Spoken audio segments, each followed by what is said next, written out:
Pension, अच्छा अब ये थोड़ा सा ना आपको डिफ्रेंशिएट करना पड़ेगा, इसको याद रखना पड़ेगा। पेंशन अलग चीज़ है, ग्रेजुटी अलग चीज़ है, प्रोविडेंट फंड अलग चीज़ है, कम्यूटेशन ऑफ सुपर एन्यूटेशन फंड अलग चीज़ है, और एक आदि और भी है।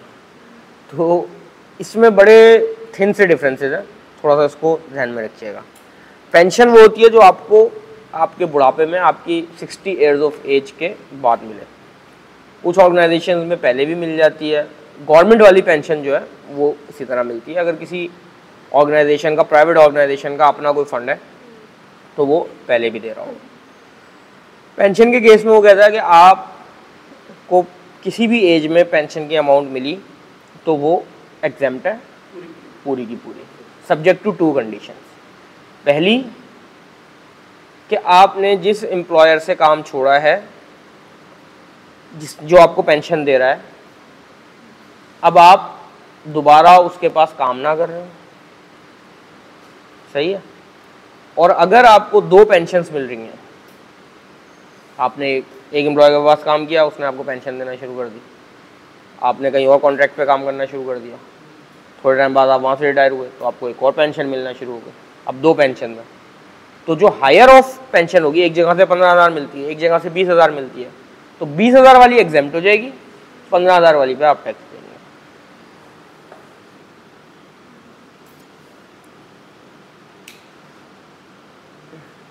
और ये दोनों कंडीशंस जो हैं वो अगर 60 साल से ऊपर है तो आप 2 पेंशन ले रहे हैं, 3 पेंशन ले रहे हैं। सर 60 साल से ऊपर तो हो भी नहीं सकता ना, फिर 60 साल के बाद दूसरी नौकरी में लगेगा, फिर उसके बाद नहीं क्यों नहीं हो सकता। आप बहुत सारी जगहों पे देखेंगे कि आपको आर्म फोर्सेस के बहुत सारे लोग बहुत जगहों पे कंसल्टेंसी दे रहे होते हैं। हमारे सिविल सर्विसेज के लोग रिटायर होते हैं, ऑर्गेनाइजेशंस के अंदर कंसल्टेंसी दे रहे होते हैं, जॉब्स कर रहे होते हैं, बड़ी की पोजीशंस पे जाके बैठते हैं, तो होता है ऐसा। अच्छा, कम्यूटेशन ऑफ पेंशन। अच्छा, कम्यूटेशन ऑफ पेंशन का मतलब है कि आपने, पेंशन क्या होती है, हर महीने आपको एक सर्टेन अमाउंट ऑफ मनी आपको मिल रही होती है, but in the case of commutation you will get a lump sum amount of your life long pension. Like आप कहते हैं यार अपने एम्प्लॉयर को कि भाई तुमने मुझे हर महीने मेरे मरने तक जो देने हैं 15,000 20,000 रुपये, तुम मुझे ऐसा करो 10 लाख रुपए एक साथ आज दे दो, मैं जानूँ कि मेरा काम जाने। तो कम्यूटेशन ऑफ पेंशन वो ये होगी। अगर तो गवर्नमेंट एम्प्लॉय है तो फुली एग्जाम, उसको जो पैसे मिले हैं फुली एग्जाम। अगर अप्रूव पेंशन है तो भी फुली एग्जाम। अगर अनअप्रूव्ड है, जिन्होंने अपने आप को रजिस्टर किया हुआ है पेंशन फंड के अंदर, इतना समझ लो, आपने पेंशन का पेपर नहीं देना ना, वो आपसे पूछेगा। सारी डॉक्यूमेंटेशन उसने पूरी की हुई है और वो रिकॉग्नाइज्ड है कि मैं पेंशन दूंगा, आसान अल्फाज में इतना समझ। अगर तो गवर्नमेंट से इस तरह की ट्रीटमेंट हुई है, आपने गवर्नमेंट को बोला कि मुझे हर महीने नहीं चाहिए, मेरे बच्चों को तुम इतने सालों तक देते रहोगे, मुझे अभी दे दो 20 लाख रुपए लमसम, फुली एग्जाम। अप्रूव्ड वाला है फुली एग्जाम। अनअप्रूव्ड में अगर इस तरह की ट्रीटमेंट हो रही है कि आपको लमसम मिल रहा है तो क्या केस है, 75,000 और 50% of the receivable amount which ever is lower. अब आपको पैसे मिले 3 लाख रुपए तो 50% कितना हो गया, 1.5 लाख रुपए और 75,000 रुपये, तो 75,000 एग्जाम्प्ट हो जाएगा, 2,25,000 रुपये पे आपको टैक्स देना पड़ेगा। 1.5 लाख मिला तो आप बताइएगा, 1.5 लाख मिला, 1.5 लाख का हाफ कितना हुआ, 75,000 और 75,000 दोनों सेम हो गए। अब कौन सा अमाउंट लेंगे, कितने पे देना पड़ेगा, अब दोनों में से चूज कौन सा करेंगे, 75,000 ही।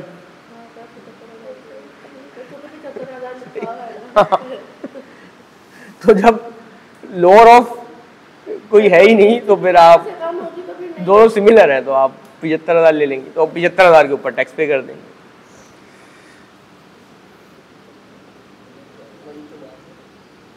अच्छा, इस तरह की चीज़ पेपर में भी आ सकती है आपके में, CSS में इतनी पॉसिबिलिटी नहीं है। CA ICMA में तो आ सकती है, वो इस तरह के गिमिक कर देते हैं। वो बच्चा सोचता रहता है दोनों 75 हो गए, अब क्या करूँगा, ऐसा कर तो कोई भी नहीं लेता। चलो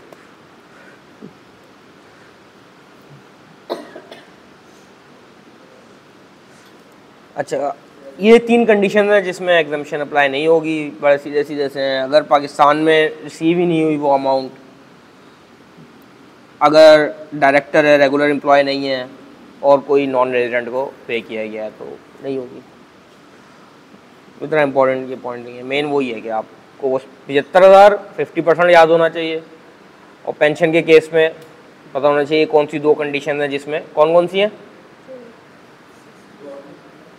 60 से ऊपर हैं तो सब कुछ माफ़ है, हायर वाली लेनी है। और पहले अगर एम्प्लॉयर से मिल ली है और उसके बाद दोबारा काम करना शुरू कर दिया तो फिर वो एग्जाम नहीं होगी। ये 2 कंडीशन नहीं है।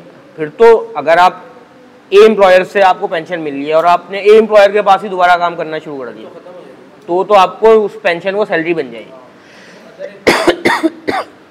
सैलरी बन जाएगी। और सर मिसाल है कि अगर 2 जगह से पेंशन ले रहा है हाँ, तो जो लोअर होगी फिर जो लोअर होगी उस पर टैक्स लगेगा, हायर ऑफ वाली पे एग्जाम हो जाएगा।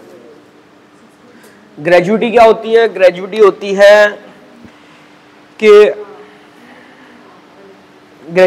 है कि आपके पास से कोई पैसे कट नहीं रहे होते या इनडायरेक्टली कट रहे होते हैं। मुझे ग्रेजुइटी को डील करने का एक्सपीरियंस नहीं, मेरी ऑर्गेनाइजेशन में है नहीं, लेकिन जो मुझे कॉमन आइडिया ग्रेजुइटी का वो ये होता है कि आप जब प्रोविडेंट फंड में तो आपके पैसे आपका एम्प्लॉयर डाल रहा होता है, आप डाल रहे होते हैं, और फिर जब आप छोड़ के जाते हैं जो भी फंड जमा हुआ होता है आपको मिल जाता है। ग्रेजुइटी के केस में आपने जितने साल काम किया होता है आप छोड़ के जाते हैं। अब 10 साल आपने काम किया और जिस महीने आपने छोड़ा उस महीने आपकी सैलरी थी 2 लाख रुपए, तो वो 2 लाख रुपए मल्टीप्लाई हो जाएंगे number of years in which you serve the company. 2 lakh multiply by 10 साल 20 लाख रुपए आपको ग्रेजुइटी की मद में मिल जाएंगे। तो ग्रेजुइटी कंपैरेटिवली प्रोविडेंट फंड से थोड़ा सा बेहतर बेनिफिट मिलता है अगर आपने किसी कंपनी में लॉन्ग टर्म सर्व किया। अगर शॉर्ट टर्म किया तो फिर प्रोविडेंट फंड बेहतर होता है। और ग्रेजुइटी में ऑर्गेनाइजेशन को बहुत बड़ी हिट आ सकती है, उसको प्रोविजन हर साल बनाने पड़ते हैं। अगर उसके पास 150 एम्प्लॉय है तो वो एस्टिमेट कर रहा होगा कि 15 एम्प्लॉय मेरे छोड़ के चले जाएंगे जिनका टेन्यूर ऑफ वर्किंग है 10 साल, तो बहुत बड़ी फाइनेंशियल हिट उसको पड़ सकती है, उसको इतने सारे पैसे देने पड़ेंगे वन शॉट। खैर ये अभी हमारा सब्जेक्ट तो नहीं है। तो ग्रेजुइटी के केस में अगर आपको पैसे मिलेंगे ग्रेजुइटी की मद में तो गवर्नमेंट एम्प्लॉय है फुली एग्जाम्ड, अप्रूव्ड है फुली एग्जाम्ड। अगर अप्रूव्ड ग्रेजुइटी स्कीम है, अब ये स्कीम और फंड में क्या डिफरेंस है अभी करंटली मुझे नहीं पता, अगर आप चाहते हैं तो मैं आपको देख के बता दूंगा, लेकिन आप जान के फिलहाल कुछ करना ज़रूरी नहीं है आपके लिए। अगर स्कीम है तो exempted up to 3 lakh, 10 lakh रुपए ग्रेजुइटी मिली तो कितनी टैक्स के अंदर जाएगी? 7 लाख, 3 लाख रुपए एग्जाम्ड हो जाएगी। 2 लाख मिली तो जाएगी ही नहीं। Got it? और स्कीम में जाएगी। अगर फंड की मद में 10 लाख रुपए मिले, अप्रूव्ड ग्रेजुइटी फंड था तो आपको 10 लाख रुपए मिले तो फुली एग्जाम्ड। गवर्नमेंट एम्प्लॉय है 1 करोड़ रुपए मिला, फुली एग्जाम्ड। अगर अनअप्रूव्ड ग्रेजुइटी है तो वही 75,000 वाला रूल जो सेम हमने ऊपर पढ़ा था वही रेप्लिकेट हो जाएगा। ठीक हो गया? सर हम सब अभी यही पढ़ लेंगे कि मतलब ग्रेजुइटी की फिर सैलरीड इनकम में ऐड हो जाएगी। कब होगी? जब अनअप्रूव्ड ग्रेजुइटी फंड होगा। हाँ ये सब सैलरी का पढ़ रहे हैं, बिल्कुल हर चीज़ हम सैलरी की पढ़ रहे हैं। ये सब हम पढ़ रहे हैं जो सैलरी को कैलकुलेट करने के पैरामीटर, ये सारे आइटम्स हैं जो सैलरी के अंदर किसी ना किसी शक्ल में मौजूद होंगे जब आप क्वेश्चन करोगे। और ये क्वेश्चन के चांसेस होते हैं कि ये आएगा पेपर के अंदर किसी ना किसी शक्ल में। इसलिए मैंने मैसेज किया था ग्रुप पे कि आज ये क्लास आपके लिए डायरेक्ट रेलेवेंट है कि इसमें से आपका क्वेश्चन बनेगा।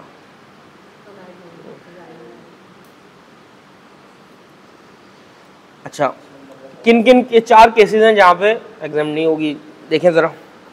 कोई इसमें है ऐसा बात जो नहीं समझ आ रही?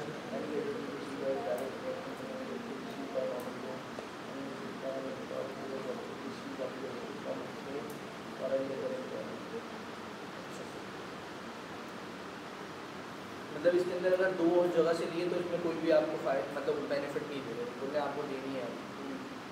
कौन सा पॉइंट है ये वाला? Last point any gratuity by an employer who has already received any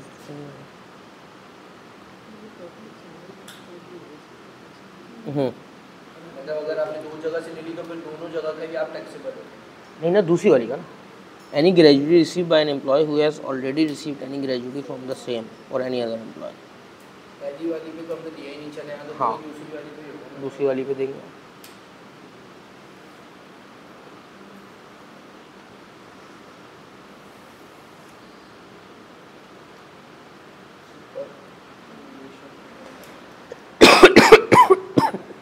अच्छा, ये सुपर इन्विटेशन फंड जो है ये सॉर्ट ऑफ प्रोविडेंट फंड की तरह ही है।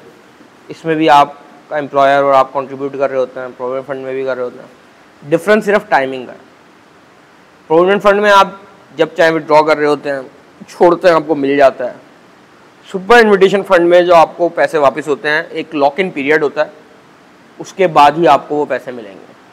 या वो रिटायरमेंट तक का लॉक इन पीरियड होगा, या वो 5 साल 10 साल का कहीं टाइम स्पेसिफाई होगा। तो पाकिस्तान में ये मैंने तो देखा नहीं है इसकी एप्लीकेशन होते हुए, प्रोविडेंट फंड ही यूज़ होता है। तो उसकी ट्रीटमेंट क्या होगी? जो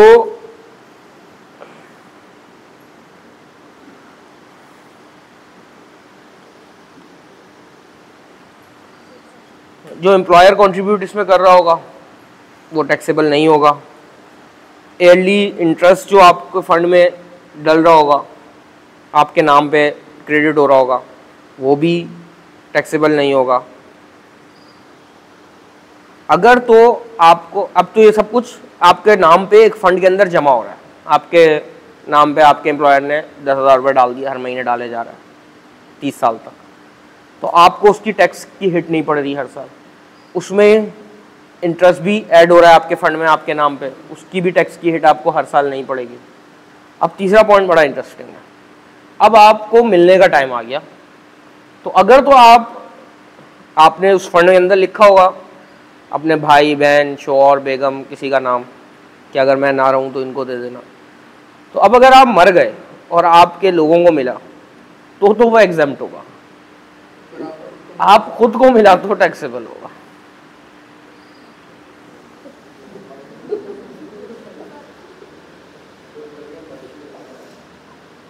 गॉट इट?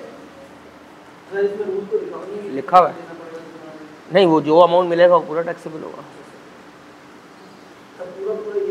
हाँ, तो फिर मर के लोगे तो फिर नहीं होगा, वरना पूरा होगा।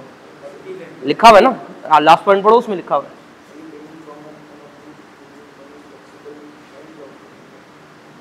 इन the hands of the employee, मतलब एम्प्लॉय को मिला तो टैक्सेबल होगा।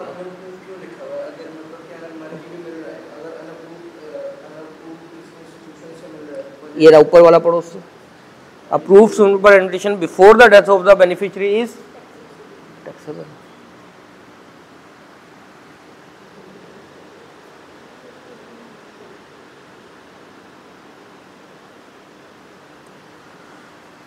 वर्कर्स प्रॉफिट पार्टिसिपेशन फंड के नाम पे जो मिल रहा है वो फुली एग्जेम्प्ट है। अच्छा, ये बड़ा स्ट्रेट सा पॉइंट है। आप किसी भी ऐसी जगह काम करते हैं जहाँ पे आपको कोई ऐसा बेनिफिट मिलता है जिससे कोई मार्जिनल कॉस्ट नहीं आ रही आपके एम्प्लॉयर पे, तो वो एग्जेम्प्ट है। 2-3 एग्जाम्पल यहाँ लिखी हुई हैं। होटल में काम करते हैं, फ्री का खाना मिल रहा है, 1-2 और लिखी हुई हैं, वो देख लें। एक मैं अपनी ऑर्गेनाइजेशन की एग्जांपल दे देता हूँ। मेडिकल फैसिलिटी 2 तरह की होती है। एक आपको रिइंबर्समेंट की जा रही है, या मेडिकल फैसिलिटी दी गई है, ये एक ही कंसीडर की जाती है। और दूसरा आपको अलाउंस दिया जा रहा है। मैंने कहा था ना, मेडिकल अलाउंस का केस डिफरेंट है। बाकी कोई भी अलाउंस मिलेगा पूरा का पूरा टैक्सेबल होगा। मेडिकल अलाउंस जब मिलेगा तो उसमें थोड़ी सी टेक्निकलिटी है।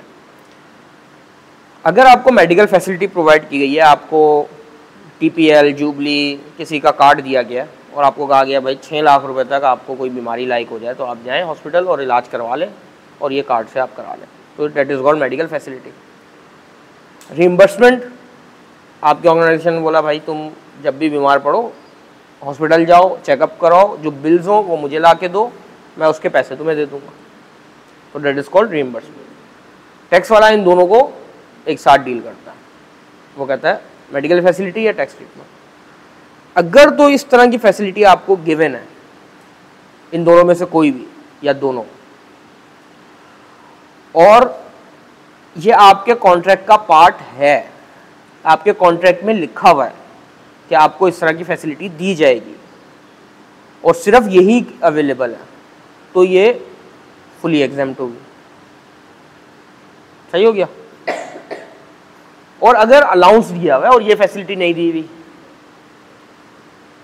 ठीक है, अगर अलाउंस आपको दिया हुआ है भाई आपको साल के 1 लाख रुपए मिल जाएंगे, बीमार हो गए तब भी 1 लाख मिल जाएंगे, नहीं हुए तब भी 1 लाख रुपए मिल जाएंगे, सही है, ये हो गया अलाउंस।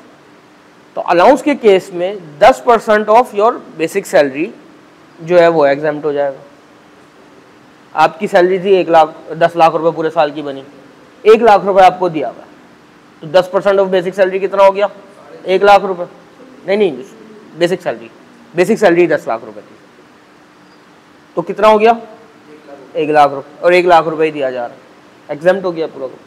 अगर तो 1.5 लाख रुपए दिया जा रहा है तो 50,000 रुपए क्या हो गया? टैक्सेबल हो गया। यहां तक बात समझ में आ गई? अब इसको थोड़ा सा मजेदार करता है।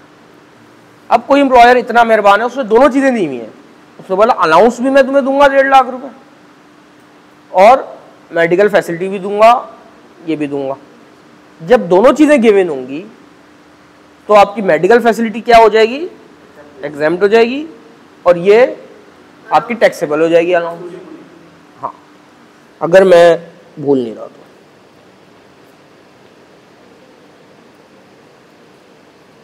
हाँ,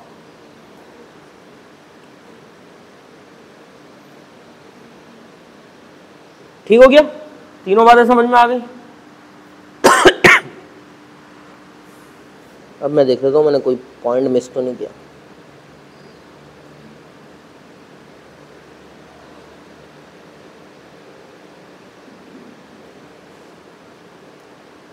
अच्छा, पहली चीज फिर से हम एक बार रिव्यू करते हैं।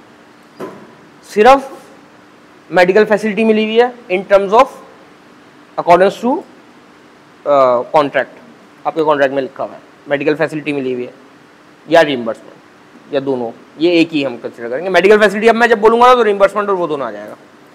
मेडिकल फैसिलिटी मिली हुई है, आपके कॉन्ट्रैक्ट का पार्ट है, सिर्फ फुली एग्जेम्प्ट। मेडिकल फैसिलिटी मिली हुई है, कॉन्ट्रैक्ट का पार्ट नहीं है, not exempt, taxable. Medical facility नहीं मिली हुई, सिर्फ मेडिकल अलाउंस मिला हुआ है, 10% ऑफ बेसिक सैलरी एग्जेम्प्ट, उसके बाद टैक्सेबल। सही है। अब मेडिकल फैसिलिटी भी मिली हुई है और अलाउंस भी मिला हुआ है और विद टर्म्स ऑफ कॉन्ट्रैक्ट है, तो मेडिकल फैसिलिटी एग्जेम्प्ट और अलाउंस फुली टैक्सेबल। अब चौथा केस, मेडिकल फैसिलिटी भी मिली हुई है, अलाउंस भी मिला हुआ है, लेकिन विद टर्म्स ऑफ कॉन्ट्रैक्ट नहीं है, तो मेडिकल फैसिलिटी टैक्सेबल हो जाएगी और अलाउंस 10% वाला रूल अप्लाई हो जाएगा, टिल 10%। ठीक हो गया।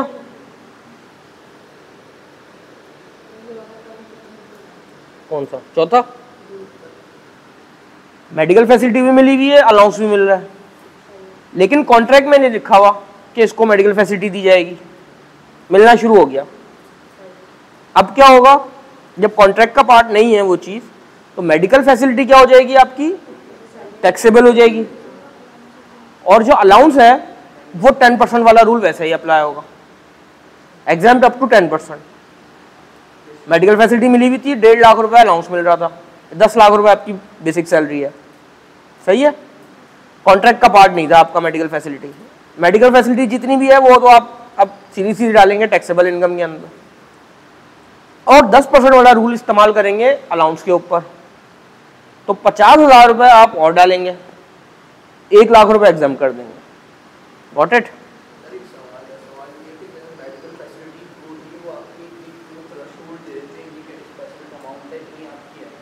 टैक्सेबल अमाउंट तो वो होगी ना जितना आप यूज़ कर लोगे उसमें से। हाँ सही है ना, मतलब हर साल आप यूज़ नहीं किया और 6 लाख रुपये आपको टैक्सेबल दिए, ऐसा नहीं होगा। जो आप रिम्बर्समेंट कराएंगे उसी का होगा।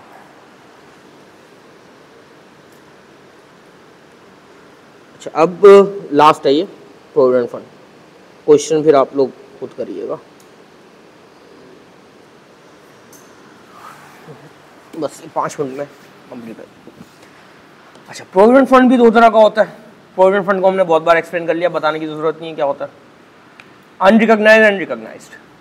अनरिकॉग्नाइज्ड के केस में एम्प्लॉय का जो कंट्रीब्यूशन है, चलो इसको इस तरह से पढ़ते हैं, रिकॉग्नाइज्ड हो या अनरिकॉग्नाइज्ड हो, जो एम्प्लॉय कंट्रीब्यूट कर रहा है वो ऑलरेडी टैक्सेबल हो चुका है, आपको दोबारा डालने की जरूरत नहीं, क्योंकि सैलरी 1 लाख रुपए हमने बनाया था, 6,500 रुपये कट के 93,000 रुपये मिल रहे हैं। तो सैलरी तो 1 लाख रुपए, वो ऑलरेडी 1 लाख रुपए ही आपने कैलकुलेट किया हुआ है, तो 6,500 रुपये कट गए, मैटर नहीं करता, दोबारा डालने की जरूरत नहीं है। टैक्सेबल है, लेकिन वो यहाँ पे कह रहा है कि वो टैक्सेबल नहीं है क्योंकि दोबारा ऐड नहीं करना। समझ रहे हो? मतलब सर वो जो टैक्स आप दे रहे हो तो 1 लाख पे ही दे रहे हो, 1 लाख पे ही दे रहे हैं और वो ऑलरेडी कट रहा है। सही है? तो एम्प्लॉय का जो कॉन्ट्रीब्यूशन है वो रिकॉग्नाइज्ड हो अनरिकॉग्नाइज्ड हो अनटैक्सेबल है। इंटरेस्ट का जो अमाउंट मिलेगा अनरिकॉग्नाइज्ड के केस में वो हो जाएगा आपका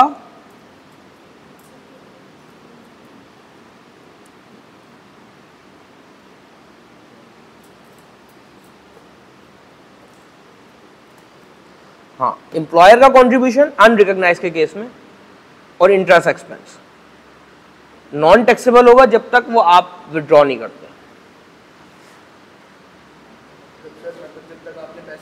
निकाले नहीं है तब तक टैक्स नहीं दोगे। जिस साल आप टैक्स विड्रॉ करोगे उस साल वो टैक्सेबल हो जाएगा अनरिकॉग्नाइज्ड के केस में। रिकॉग्नाइज्ड के केस में एम्प्लॉय का कंट्रीब्यूशन तो नॉन टैक्सेबल, एम्प्लॉयर का कंट्रीब्यूशन जो है उसकी एक लिमिट है 1,50,000 रुपए और 1/3 ऑफ द और 10% ऑफ बेसिक सैलरी। ये चार्ट से हम कर लेते हैं।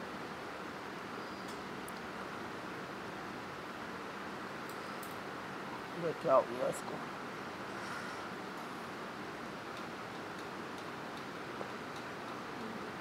%10 ऑफ बेसिक सैलरी,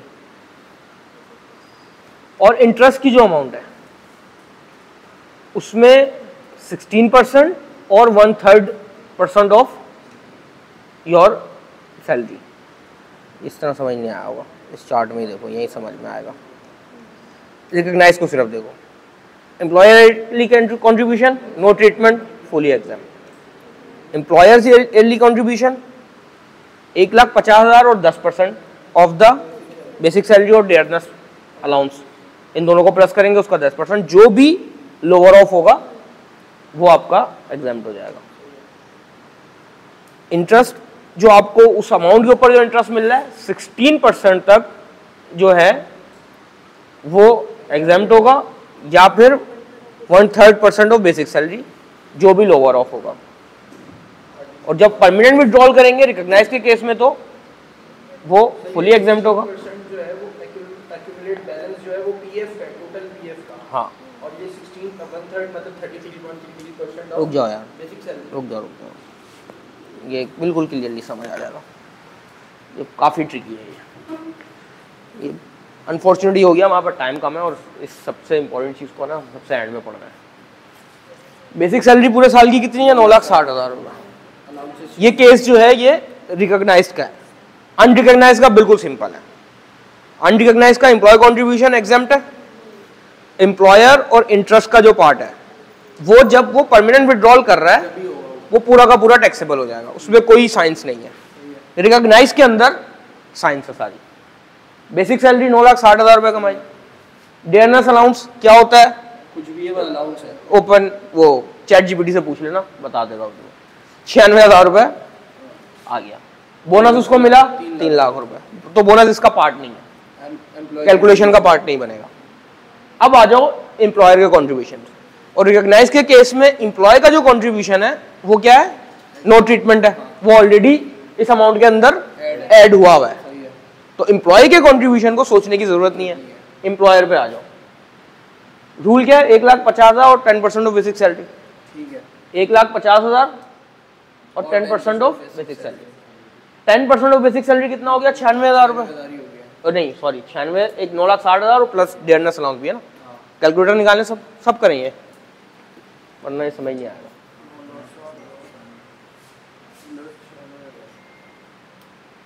10,56,000। 10,56,000 उसका निकालें 10%,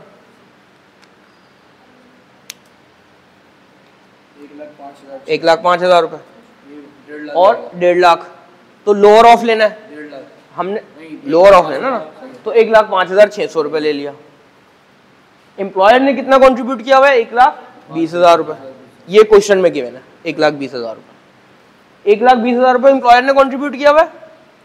एग्जाम्प्ट कितना हो पा रहा है, 1,05,600। डिफरेंस जो है वो कहाँ चला गया, टैक्सेबल इनकम के अंदर। समझ आ रही है बात? मैं दोबारा से रिपीट करता हूँ। 9,60,000 रुपये उसकी बेसिक सैलरी थी, 96,000 रुपये उसको डेयरनेस अलाउंस मिला, 3 लाख रुपये उसको बोनस के मिले। 1,20,000 रुपये जो है वो उसके एम्प्लॉयर ने भरे हैं। अब हमने असल इस 1,20,000 को देखना है कि ये कितना टैक्सेबल होगा और कितना एग्जाम्प्ट होगा इसके अंदर से। ये चेक करने के लिए हमने ये रूल अप्लाई किया जो क्या कहता है कि 1,50,000 या 10% ऑफ बेसिक और डेयरनेस अलाउंस। तो हमने जब इसमें कंपेयर किया 1,50,000 और इस अमाउंट में, तो लोअर ऑफ कौन सा मिला हमें, ये अमाउंट मिला। तो ये 1,05,600 जो है ये एग्जाम्प्ट हो जाएगा। ये क्योंकि एग्जाम्प्ट होना है तो जो रिमेनिंग होगा वो क्या हो जाएगा, टैक्सेबल। तो सैलरी के अंदर ऐड हो गया। यहां तक बात बिल्कुल क्लियर समझ में आ गई। अब आ जाओ उस पर इंटरेस्ट के ऊपर। इंटरेस्ट उसको जो क्रेडिट हुआ पूरे साल में, वो क्वेश्चन में ये बताई हुई है, ये अमाउंट 4,32,000 रुपये। तो हमने चेक क्या करना है, इस 4,32,000 को देखना है कि आया ये टैक्सेबल होना है या ये पूरा एग्जाम्प्ट होना है, या इसके साथ क्या कार्रवाई करनी है हमने, वो इस 4,32,000 को चेक करना है। अब इसको चेक करने का रूल क्या है, 16% और 1/3 ऑफ बेसिक और डेयरनेस अलाउंस। तो पहले तो 16% अकोमोडेटेड बैलेंस का निकालना पड़ेगा आपको। ये इसको मिला है 4,32,000, 18% ऑफ अकोमोडेटेड अमाउंट। क्वेश्चन में गिवन नहीं है अकोमोडेटेड बैलेंस, तो अब आपको अकोमोडेटेड बैलेंस निकालना पड़ेगा। 4,32,000 कितना हो गया, 18%। तो 100% कैसे निकालेंगे, डिवाइड करेंगे 18 से और मल्टीप्लाई करेंगे 100 से। करें, एक अमाउंट अकोमोडेटेड बैलेंस आ जाएगा आपके पास।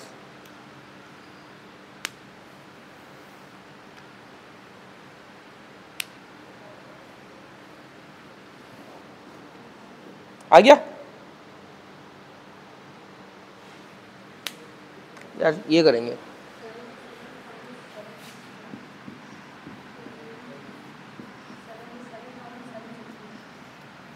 यही किया।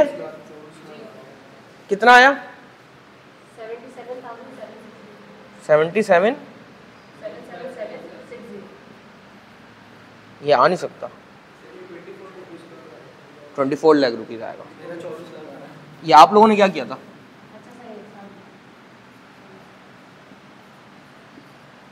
सही है। ये अमाउंट क्या है, अकोमुलेटेड बैलेंस।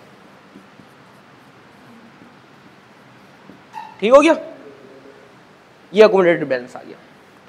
अब वो क्या कहता है कि 1/3 और 16% जो भी लोअर ऑफ होगा वो आप एग्जाम्प्ट करेंगे। तो 16% पहले लें इसका, वो आएगा 384, और 1/3 ऑफ बेसिक सैलरी और डेयरनेस अलाउंस लें 10,56,000 डिवाइडेड बाय 3, तो ये अमाउंट आ जाएगा।